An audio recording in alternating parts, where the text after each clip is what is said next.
Hello everyone, this is Firdos Ahmed Mir, and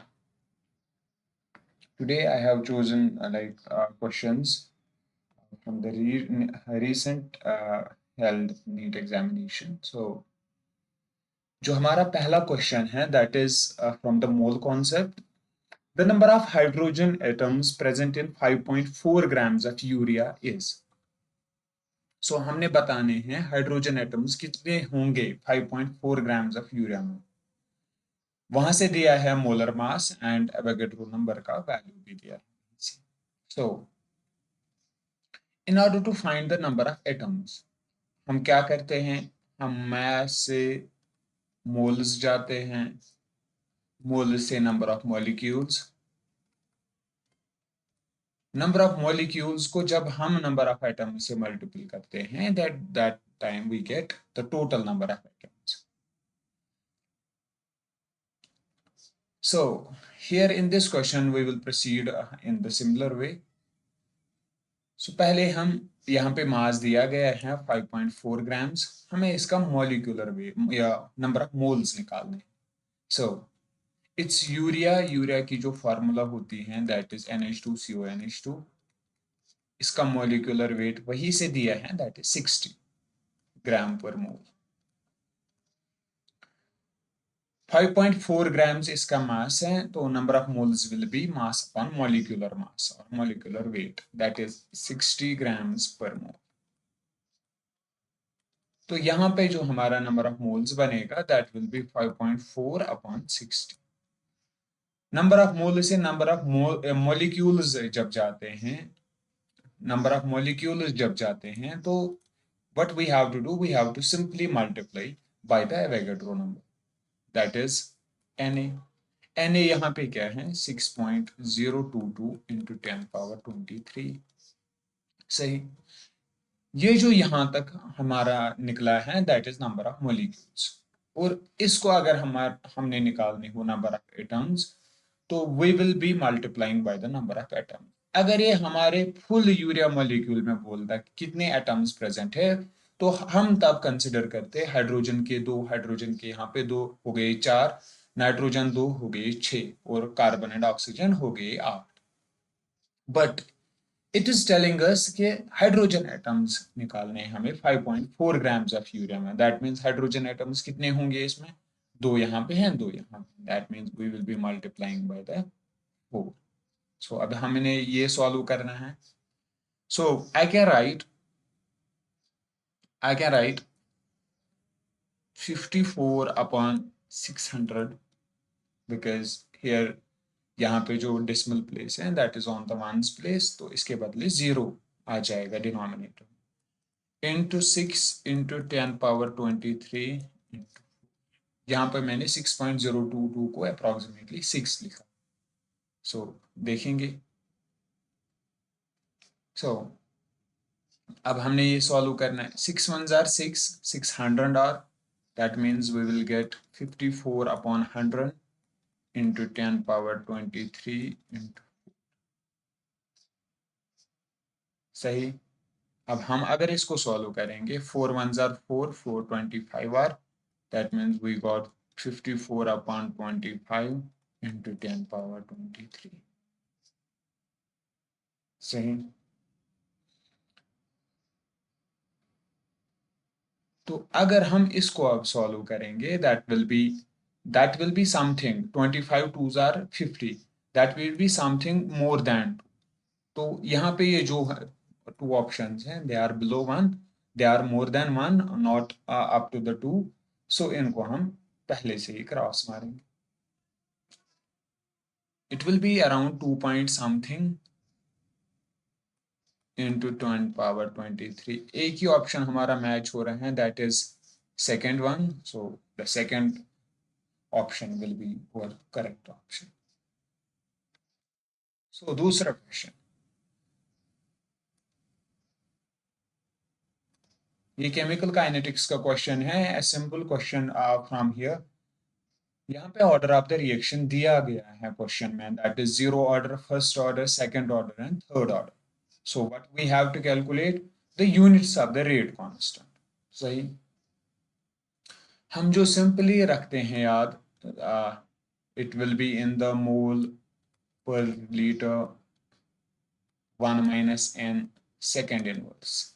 first order का second inverse होता है rate constant, that we मतलब हर किसी को ही याद रहता है, because it's not very difficult to understand. So हमारा जो बी ऑप्शन है उसको यहाँ से थर्ड आएगा। बी ऑप्शन में थर्ड दो ऑप्शंस को हैं, ये दो नेग्लेक्ट होंगे, तो रहे ऊपर वाले दो। So will be using this method now. So for zero order reaction m का जो वैल्यू होता है that is 0। That means I can simply write mole per litre 1 minus n will become 1 because n का वैल्यू 0 है second inverse. I can write mole liter inverse second inverse। Mole litre inverse second inverse 1v में है, that means जो ये पहला option है that is zero order reaction, इसको 1v ऑप्शन मैच हो, दैट इज a1v इनमें दोनों का, दैट मीन्स इससे तो हमारी बात नहीं बनी। So what is different in these options? We will go for that. It is C also and D also. We will understand about the second order reaction using simple for same formula। n का value second order के लिए 2 रहेगा। That means I will be writing mole per liter 1 minus second order के लिए 2 रहेगा and second inverse बाहर। That means mole per liter second inverse का है -1 second inverse, that will become mole inverse liter inverse second inverse। Sorry, it will become liter not liter inverse है। So हमारा कौन सा ऑप्शन इसके साथ match हो रहा है? Mole inverse litre second inverse. So first option is matching to the second order reaction, C का फर्स्ट आएगा, that means this will be our right answer. जब भी हमें रेट कांस्टेंट के यूनिट्स निकालने हो, we simply remember this formula, mole per litre 1 minus n second inverse। This is our formula which we need to remember while calculating the units of rate constant। तो अब हमारा ये question है, this is from the Arrhenius equation, so इसको हम अब solve करेंगे। Given the below expression for the rate constant of the first order reaction occurring at the certain temperature, R value the activation energy we have to calculate। A simple formula we will be comparing it, हमें याद है ln of k equal to ln of a minus EA by RT। So comparing simply ln of k के साथ compare, that mean ln of a will be 14.34। हमने यहाँ पे calculate करनी है एक्टिवेशन एनर्जी। एक्टिवेशन एनर्जी अगर मैं इसको कंपेयर करूंगा, EA by RT will be equal to 1.25 into 10 power 4 upon T। T यहाँ से भी डिनोमिनेटर में, यहाँ से भी तो कैंसिल हो जाएगा। EA will become 1.25 into 10 power 4 into R। R यहाँ पे डिनोमिनेटर में था, ये मल्टीप्लीकेशन में चला जाएगा। EA will be equal to 1.25 into 10 power 4। Calories में हम मोस्टली 2 लेते हैं अप्रोक्सीमेटली, जहाँ पे ऑप्शंस में अच्छा खासा डिफरेंस है, so we can use that approximation. तो हम यहाँ पे 2 कैलोरी पर मोल पर कैलोरी लिखेंगे। तो अगर हम इसको आप कैलकुलेट करेंगे हम, व्हाट विल इट बिकम, 25 को 10, 2 2 4 और 5, 2 1 2, 2.50 into 10 power 4, but here it is mentioned in kilocalories। That means I can simply write 2.50 into 10 power 1 because 10 power 3 will be going into the kilo part। So I can write 25.0 kilocalorie will be the answer। The first option is not matching exactly, not matching, not matching. This is matching, so that means C part will be the right answer for this question। यहाँ पे हमें simply compare करना था with standard equation. यहाँ पे लिनफ ए भी दिया था, that is pre exponential factor. लिनफ के भी मैच हो रहा था। We were simply no comparing the activation energy part, तो जिससे हमारा आंसर निकला। Was a very easy question. Going to the next question. ये हमारा क्वेश्चन है, for a certain rate of reaction R gives product, the plot of the concentration R versus has a negative slope. So negative slope है हमारे पास. So I will write here, let first we will see ये हमारे यहाँ पे जो orders दिए हैं that is 0, 2.5, 2 and 1. First we will check कि zero order में आता है. For zero order we simply write AT equal to A naught minus KT. This is the concentration after time t and this is the initial concentration, rate constant in time. So simply, but यहाँ पे concentration R और time के बीच में ये graph है, concentration R and time के बीच में. So this is our perfect equation.